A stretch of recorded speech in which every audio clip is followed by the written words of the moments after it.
இந்த சேனலை subscribe பண்ணிக்காதவங்க subscribe பண்ணிக்கோங்க. பக்கத்தில் இருக்க பெல் ஐக்கானை வந்து ப்ரெஸ் பண்ணிக்கோங்க. அப்போ தான் நான் போடும் வீடியோ உங்களுக்கு அப்பப்போ அப்லோட் ஆகும். ஹலோ ஃப்ரெண்ட்ஸ், இன்றைக்கி நம்ம சேனலில் என்ன வீடியோ பார்க்க போகிறோன்னா விநாயகர் சதுர்த்தி ஸ்பெஷல் தான்.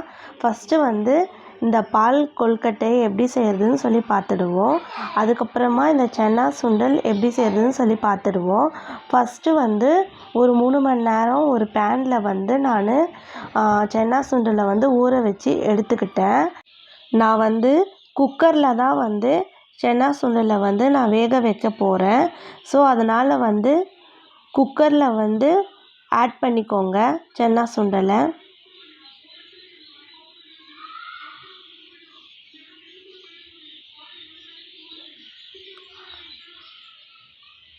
கொஞ்சோண்டு தண்ணி ஆட் பண்ணிக்கோங்க.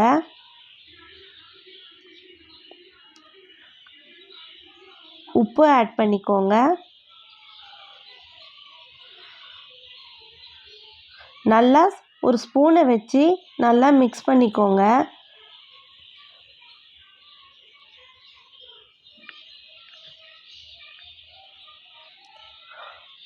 க்ளோஸ் பண்ணிடுங்க. ஸ்டவ் ஆன் பண்ணிக்கலாம். ஒரு 3 விசில் விட்டு நம்ம இறக்கிக்கலாம். நல்லா வெந்துடும். பால் கொழுக்கட்டை செய்கிறதுக்கு வந்து ஒரு பேனில் வந்து தண்ணி ஊற்றிக்கலாம். நல்லா வந்து தண்ணி வந்து நல்லா கொதிக்கட்டும். ஒரு ஸ்பூன் வந்து நெய் ஆட் பண்ணிக்கலாம். நல்லா ஒரு கரண்டி வச்சு நல்லா மிக்ஸ் பண்ணிக்கோங்க.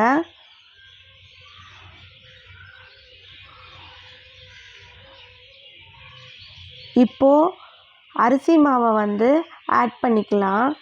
நல்லா ஒரு கரண்டி வச்சு நல்லா மிக்ஸ் பண்ணிகிட்டே இருங்க. நல்லா க்ரீம் பேஸ்க்கு வந்து வரணும். நல்லா மிக்ஸ் பண்ணிகிட்டே இருங்க.